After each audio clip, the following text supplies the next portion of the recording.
अस्सलाम वालेकुम, my name is Abbas and welcome to my channel. क्या आप समझते हैं कि आपकी लाइफ में लोग आपको बहुत ज़्यादा चीट करते हैं, आपको बहुत ज़्यादा धोखा देते हैं और लोग इस दुनिया के हैं ही काफ़ी मतलबी।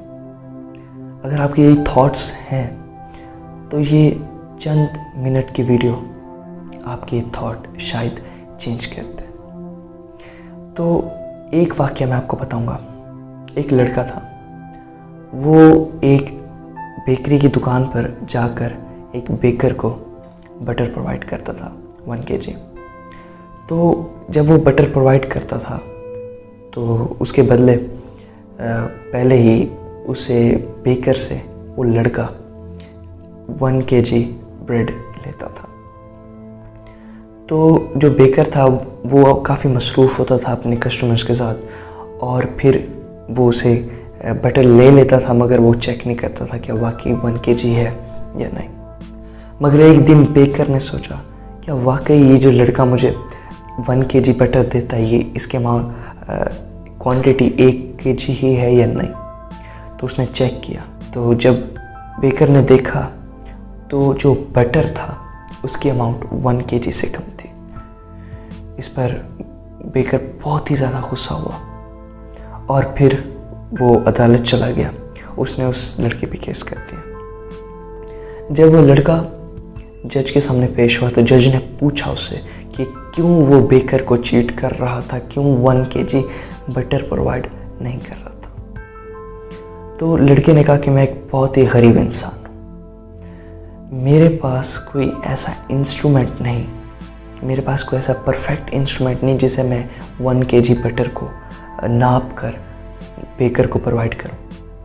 तो जज ने उससे पूछा फिर आप 1 kg कैसे देते हो, अपना एस्टिमेट लगा के देते हो या फिर कैसे। तो इस पर उस लड़के ने कहा मेरे पास एक तराजू है जिसकी एक साइड पर मैं वो ब्रेड रखता हूँ रोज़ के 1 kg जो बेकर मुझे देता है, वो रख के फिर जितना भी 1 kg बटर बनता है उसके हिसाब से वो दूसरी साइड पर रखता हूँ और वो बटर जाके बेकर को सुबह सुबह रोज़ दे आता। तो इस पर जज काफ़ी हैरान हुआ। तो उस लड़के ने ये भी कहा कि अगर कोई शख्स इस टाइम गिल्टी है, कसूरवार है, तो वो मैं नहीं, वो बेकर है। तो बेकर भी काफ़ी शर्मिंदा हुआ। तो बेकर को काफ़ी फिर आगे जाके सज़ा हुई।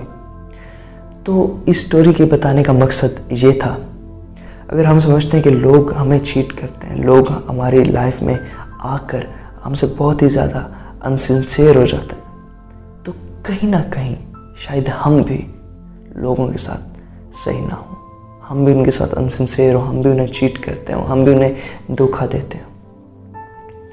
बात शायद कड़वी हो मगर बात सच यही है, जो इंसान दूसरों के साथ करता है वो फिर इंसान अपने के साथ होगा। अगर मैं किसी के साथ बुरा करूँगा तो जाहिर सी बात है, मकाफात अमल है, मेरे साथ भी बुरा ही होगा। तो आज से इंशाअल्लाह हम ये इरादा करेंगे ना किसी का हम पूरा करेंगे और इंशाअल्लाह अल्लाह के फजल करम से कोई हमारा भी बुरा नहीं कर सकता या हमारे लिए भी बुरा नहीं सोच पाएगा। अगर वीडियो अच्छी लगे लाइक करें, शेयर करें और चैनल को सब्सक्राइब कर लें। इस टॉपिक पर भी आप कोई भी वीडियो चाहते हैं आप कमेंट सेक्शन में ज़रूर बताइएगा।